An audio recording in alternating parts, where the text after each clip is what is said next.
Thank you so much. I feel incredibly honored to receive the Major Distinguished Faculty Lecturer Award. I'm so grateful for the opportunity to work at Brigham Young University. I've always loved BYU.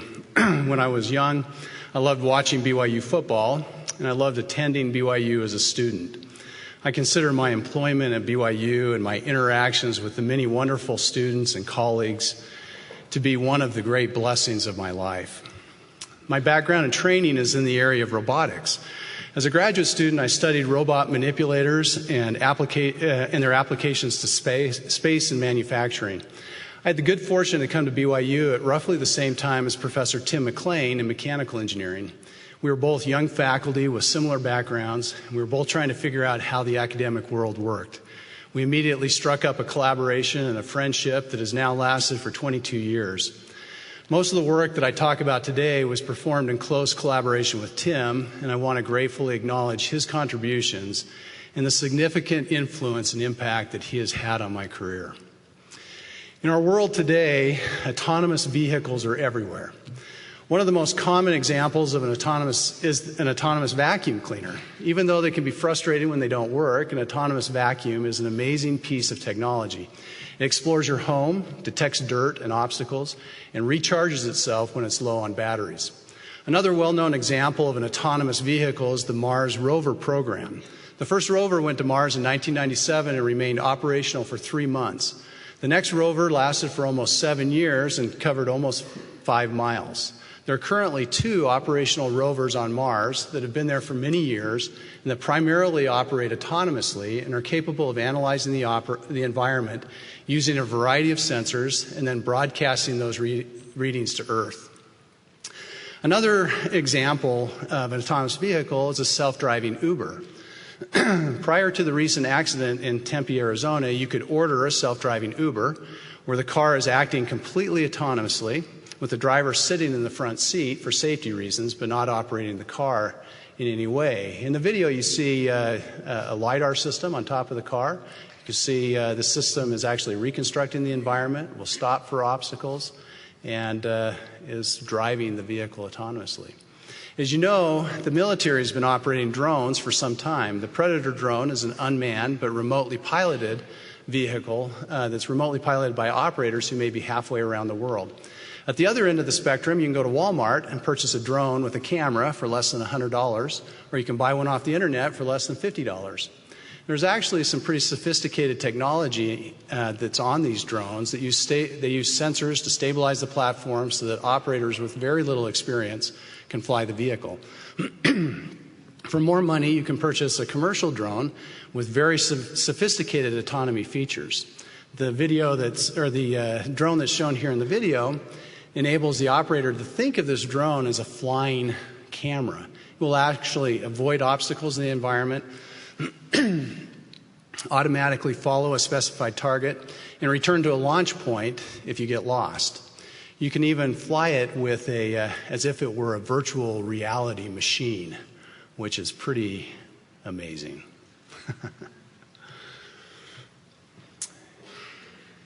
Given the wide range of autonomy functions, the self-driving car industry has defined 5 different levels of autonomy, starting with no autonomy at level 0 and moving to full autonomy at level 5.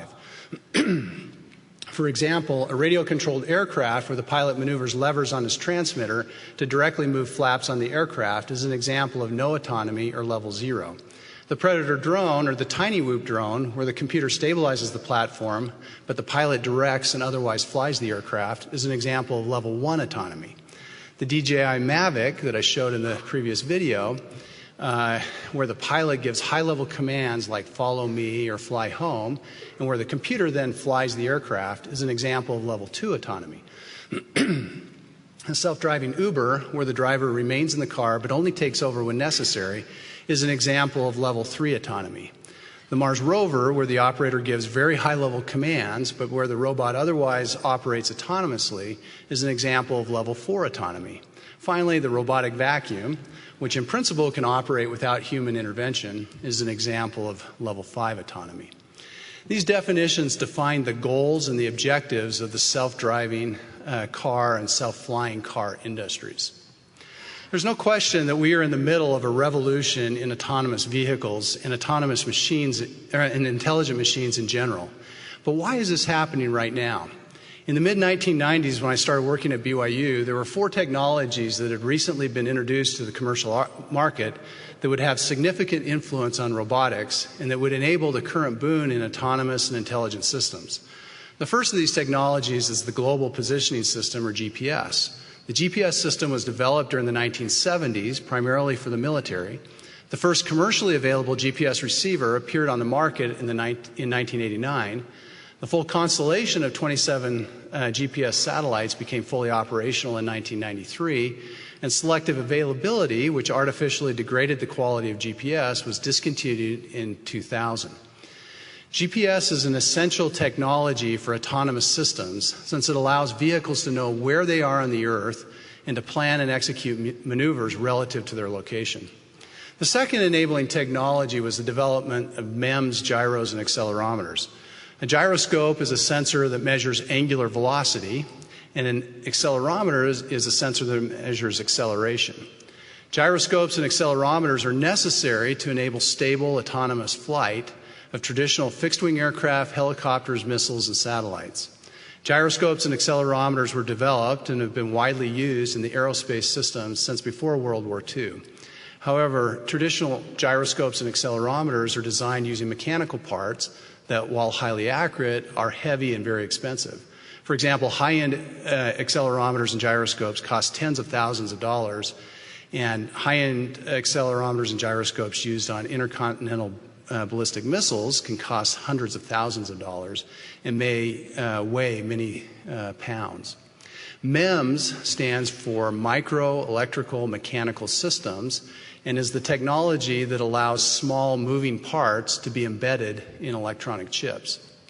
The first MEMS accelerometers were developed in the automotive industry in the early 1990s for use in airbag systems. Today, MEMS gyros and accelerometers can be purchased for less than $10 and are found all around us in smartphones, Wii consoles, Fitbits, and many other commercial devices. MEMS gyros are absolutely essential for small quadrotor style drones and for flying robots in general, since they are used to stabilize the platform so that a human operator can easily control them through simple high-level commands. A third essential technology enabling the current boom of unmanned systems is low-cost, low-power, small embedded computers. Computers provide the brains for perception, planning, and control.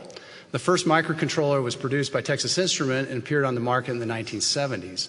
However, it wasn't until the 1990s, with the invention of flash memory, that they became practical for use on mobile robots. Today, there are small, inexpensive, low-power, embedded computers that can run very sophisticated computer vision algorithms and machine learning algorithms. The state of the art in this area is really quite amazing. The final essential technology for unmanned systems is high-energy density batteries. The lithium polymer battery found in your cell phone were first commercially available in the early 1990s, but they were not practical for use on RC-sized aircraft until the late 1990s. Therefore, in the early 2000s, when we were getting started, there was this perfect storm of available technologies that enabled unmanned aircraft and mobile robotics in general. However, the real enabler has been that each of these technologies are perfectly aligned with their use in consumer electronics. Each of you here today are probably wearing or have in your pocket a device with accelerometers and batteries and an amazing computer. And so the economy of scale has driven development and has made these technologies extremely inexpensive. So how do self-flying and self-driving vehicles work? So this figure shows a high-level diagram of the components that are required for a self-flying vehicle. Of course, the most essential element is the physical aircraft itself. One of the distinguished characteristics of any autonomous robot are the sensors. Self-driving and self-flying vehicles have two types of sensors. First, internal-looking sensors like gyroscopes and accelerometers, or an odometer in a car, and we'll put GPS in that category as well. And also external-looking sensors like a camera or a LiDAR or a radar. So the internal-looking sensors monitor the state of the robot itself, whereas external-looking sensors are used to monitor the environment, to detect things like pedestrians or buildings or things that might cause a collision. For example, on a self-driving car, the internal sensors include the wheel encoder and GPS. The external sensors include radar, LiDAR, camera, and ultrasonic sensors. In the block diagram, the internal sensors, or flight sensor in this case, are the input to an estimation algorithm that estimates the position, angular velocity, and velocity of the aircraft. This information is then used in a flight control algorithm to fly the vehicle. The external sensors and the state of the aircraft are the input to a perception algorithm that estimates objects in the environment, like buildings or pedestrians or other cars. A prediction algorithm then predicts what the environment will look like in the near future, for example, over the next several seconds. A planning algorithm then decides how and where the robot should maneuver based on the predicted future. For the remainder of this talk, I'm going to provide examples of each of these blocks by discussing some of the work that our lab has been doing in the area of self-flying vehicles. This is a recent picture of students in our lab with some of the aircraft that we work with. Our specialty has been small fixed-wing aircraft, but we are currently doing extensive work with multi-rotor systems as well. Our research over the years has been focused in 4 areas. We've worked on cooperative control, where the objective is to develop algorithms that enable robotic vehicles to cooperate to perform tasks. We're currently working in the area of computer vision-based control, where onboard cameras and other sensors are used to reconstruct the scene and then maneuver a flying robot. We've also developed an autopilot system for small fixed-wing aircraft that resulted in a spin-off company and is currently commercially available. This video illustrates some of our early work on the Kestrel autopilot system. In the video, you see an aircraft that is flying through Goshen Canyon in Utah using optic flow sensors. We've also done a lot of work on multi-aircraft systems, including formation flying, as you see here in the video.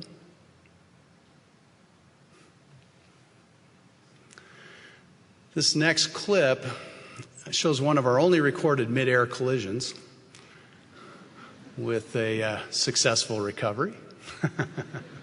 It's hard to crash these things. This next video shows a project we were working on where you had simultaneous arrival of multiple aircraft at the same point. This is difficult because of wind and other environmental conditions. And of course, autonomous landing. I'll now talk about some of the work that we've been doing on perception. Perception is the process of interpreting the output of sensors on board the aircraft. One of the primary sensors is a digital video camera that returns 3 arrays of numbers, one for red, one for green, one for blue, at approximately 30 frames per second, which for a 1080p camera amounts to 6.2 megabits per second. The objective is to interpret all of this data and then take action on the data. The reason why this is hard is illustrated in the slide in the display. While we see with our eyes a nice image of campus, the computer sees 3 massive arrays of numbers between 0 and 255. From these numbers, the computer must detect lines, color patches, buildings, people, anything else we want it to see. This next video shows some recent results of our lab using computer vision techniques to track many moving objects from a moving camera. This is a difficult problem because both the camera is moving and also the people in the image are moving. One of those people may be you. This is on BYU campus. So how does this technology work? If the camera is not moving, then we can detect moving targets by subtracting the current video frame from the previous video frame. Pixels that are different then indicate potential moving objects. If the objects persist over multiple frames, then we can fit a motion model to that data. An example of a motion model is a trajectory that moves along straight lines at a constant velocity. The challenge with this project is that the camera is on board an aircraft that is also moving. To deal with that challenge, we first estimate the video motion due to the aircraft and then look for residual motion on top of that. Potential applications of this technology include search and rescue, and also wildlife monitoring. This next video shows another project where the objective is to enable a multi-rotor aircraft to navigate indoors with vision only. The insert on the right shows the robot's camera view, and the insert on the left shows the reconstructed scene of the environment. The yellow disc are obstacles that have been identified and are to be avoided. You can see in the upper left, the point cloud model. You can clearly see the desk there in the environment that's being reconstructed in 3D from the video feed. So how does this technology work? The basic idea is to identify similar features in two sequential video frames. For example, strong corners in the image make good features and are easy to identify by looking at color gradients. If the robot moves between frames, then there will be a parallax between the two images, and that parallax can be used to triangulate the 3D position of the features. This is similar to the way our eyes reconstruct a 3D scene. The 3D position of the features can then be used to create a voxel grid map of the environment, as shown in the lower right corner, and then that environment can be used for subsequent path planning. Potential applications of this technology include following, for example, a mountain biker through a complex environment. In the video, a 3D voxel grid of the world is being used to maneuver the aircraft around trees. Another project that we've been working on is GPS-degraded navigation. In this video, a multi-rotor is navigating through the Fletcher building on campus using several complementary sensors that include an RGB camera, an infrared depth sensor, and a GPS unit that receives occasional measurements when it is outdoors. The multi-rotor is first guided by a human to close a path in the environment. When it gets back to a position that it recognizes that it's been before, you'll see in the lower right small yellow lines that indicate that it has seen that position before. When it recognizes a position that it's been before, it then optimizes the map, and at that point can navigate autonomously relative to that map. At some point, when it's outdoors, it'll receive a GPS measurement, as you'll see here in a moment.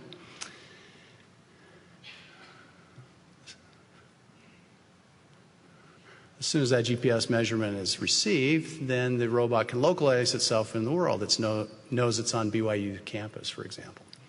So how does this work? So the robot begins in an unknown location, at least unknown to itself, and takes an image of the world, or a keyframe of the world. It then moves and compares subsequent image frames with the original image to estimate its motion relative to the keyframe.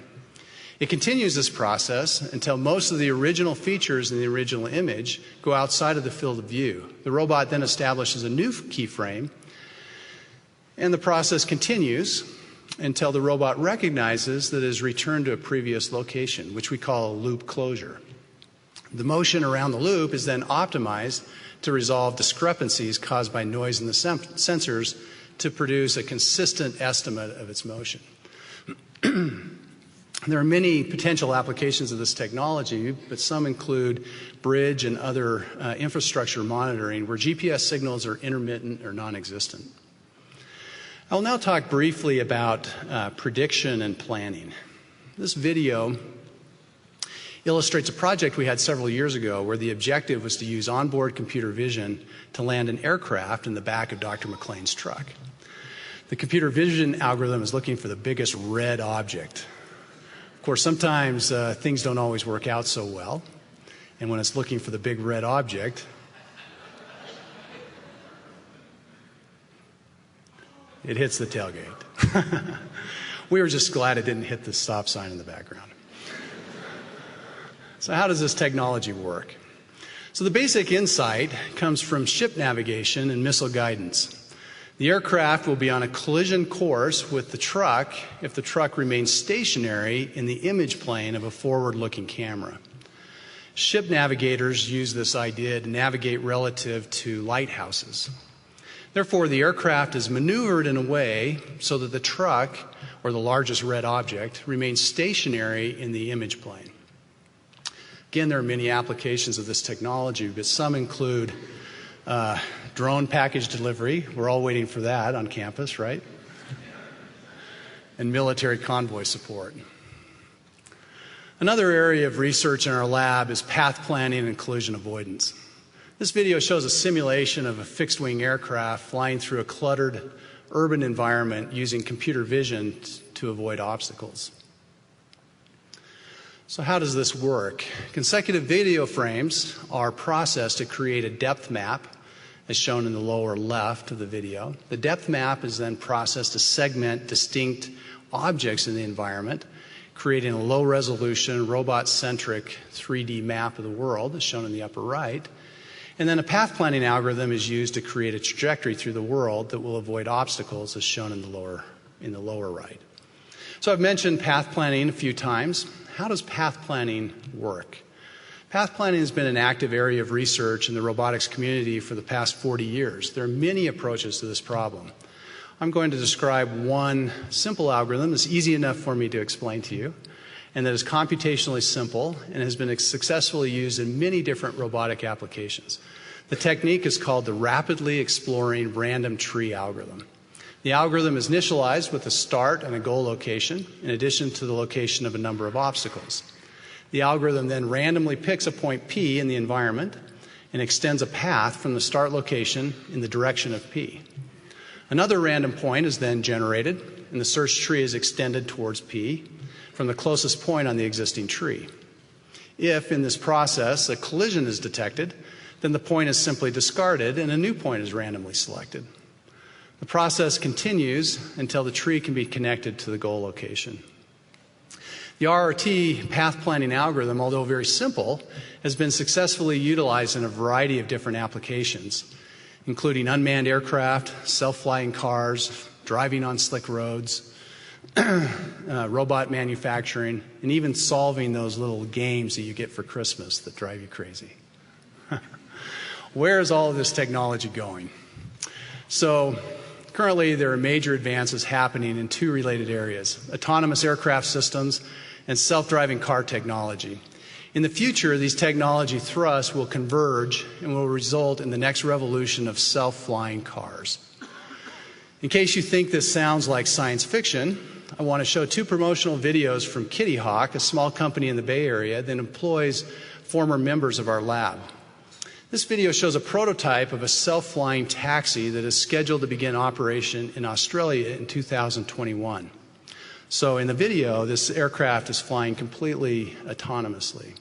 The concept is that the self-flying taxi will operate much like a bus service. You will go to a terminal pad, get in the self-flying taxi, use your smartphone to select the next terminal pad that you'd like to go to, and then the self-flying taxi will take you there. The aircraft in this video is an electric vehicle with a limited range of about 60 miles. And you'll notice that the propellers on the wings that are upward looking are very short and stubby. That's to reduce the noise pollution caused by this aircraft. This next video is of a recreational flyer that operates much like a commercial drone. This is also a Kitty Hawk vehicle. But instead of an operator using a radio-controlled transmitter, it's sitting on the aircraft. This flyer is also electric, has about 30 minutes of flight time. The idea is that these flyers will be offered first for recreational use until a sufficient safety record is established, and will then be transitioned to a personal flying machine that could be used for commuting and other activities. I want to note, too, that this isn't a hovercraft. This is actually a flying vehicle. It's not limited in altitude. It's not limited to water. But the idea is that you would fly it over water until sufficient safety considerations have been addressed. Doesn't that look fun? There are many other companies developing self-flying cars, many of which have working prototype systems today, and it seems like are constantly in the news. So before self-driving cars become a reality, there are many issues that need to be resolved.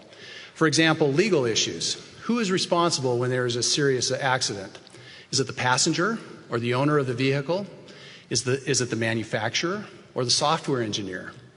There are also ethical issues that need to be addressed. For example, if the brakes go out in a self-driving car and there is a choice to either run into a barrier that will likely kill the driver or turn into pedestrian traffic, potentially killing many pedestrians, how should that choice be made? At the moment, we trust human drivers to make split-second decisions in those cases. And if you think about it, that is a very scary thought. However, with self-driving cars, we write algorithms that make those decisions. And the algorithms are developed well before the scenarios are encountered. So what is the right answer? Would you buy a car that you knew was programmed to save the most lives possible, even if it was at the expense of you, the driver? Another issue that needs to be addressed is air traffic management. Self-flying cars add a whole new dimension to safely managing the airspace that is not well suited to our current model of air traffic controllers, sitting in towers at airports. Should self-driving cars be allowed to fly anywhere, or do we maintain the notion of roadways or flight corridors? There are also serious technical challenges that need to be addressed, including autonomous sense and avoid algorithms that maintain the safety of our airspace. Having said all of that, and recognizing that prediction is hard, especially about the future, this slide shows my guess at a possible timeline for self-driving and self-flying cars. If I'm right, 5 years from now, those with a lot of money will be able to purchase a self-flying recreational vehicle. There will also be limited self-flying taxis in large cities, but likely outside of the U.S. because of regulatory issues. In addition, we will see limited drone delivery from companies like Amazon. 10 years from now, level 4 autonomy. Right now, the Tesla autopilot is really a level 3 autonomy system. So level 4 autonomy will likely be a standard option on many cars. Drone delivery will be commonplace. Self-flying taxis will be introduced in major urban areas. And we will begin to see commercially available self-flying cars, but probably outside of the U.S., again for regulatory issues. 15 years from now, there will likely be a strong transition away from car ownership as self-driving taxis become ubiquitous. This is already happening in large cities where millennials take Uber and Lyft. Self-driving taxis will also become, or self-flying taxis will also become commonplace. 20 years from now, self-flying taxis and self-driving cars will likely be an accepted part of the transportation infrastructure, and self-flying cars will likely be available for purchase at prices that may be affordable for the masses. In summary, the drone revolution is upon us. I've explained this revolution, why this revolution is happening now, and some of the technologies that have enabled it. Since self-driving and self-flying vehicles will impact all of us, I've attempted to help you be a smarter consumer of this technology by explaining some of the algorithms that enable self-flying and self-driving vehicles in the context of our research here at BYU. I have offered some ideas about what the future might hold. I hope you agree that the future in this area is exciting. Now, in conclusion, I would like to shift gears a little bit and offer a few insights that I've learned in my time at BYU. My first comment is to say that I resonate with President Nelson's story about standing in the operating room, not knowing how to proceed with an operation, pleading with heaven for help, and seeing a diagram of the required procedure open up to his mind. I've obviously never been a doctor in an operating room, and my experiences have not been as dramatic, but there have been several times in my professional career when I've struggled with a technically challenging problem and have not known how to proceed. I, too, have pleaded with heaven for help with those technical problems, all of which were related to unmanned autonomous robots. And there have been moments, a few precious moments, when light has poured into my mind with an idea that has enabled our research group to make progress. Having said that, I do want to say that in most cases, the progress has come line upon line, precept upon precept. The Book of Mormon teaches that the Lord works by means to bring about his great and eternal purposes, and that by small and simple means are great things brought to pass. If that is true with spiritual things, it is certainly true with technical research. The progress is slow. However, if we work at it, paying the price to understand the technical issues at a deep level, the help of the Lord will come. I distinctly remember a time soon after I started my career at BYU when I was feeling discouraged and was wondering if I could be successful in academia. I remember pleading with the Lord for help and for guidance, explaining that I wanted to do impactful work that would be a blessing to students and that would bring honor to BYU and to the church. That prayer was not answered immediately, but I decided to follow President Hinckley's advice to get off my knees and go to work. As I look back over the past 22 years, I can see clearly the hand of the Lord in my career. And there is no doubt in my mind that that prayer offered many years ago has been answered, and to a degree that I could not have imagined at the time. You too, have great things to do. Our society is facing many daunting challenges, and the world needs hardworking individuals with technical expertise who are also in a position to receive the direction and the guidance that the Lord is able and is willing to give. You can be one of those individuals. Plead with heaven for help in school, that you might be prepared for your future career. When you are in those careers, plead with heaven for help, and then go to work and do your best. In that process, I'm confident that help will come. And as President Benson promised, the Lord will make more of your life than you could make of it by yourself. And I say that in the name of Jesus Christ. Amen.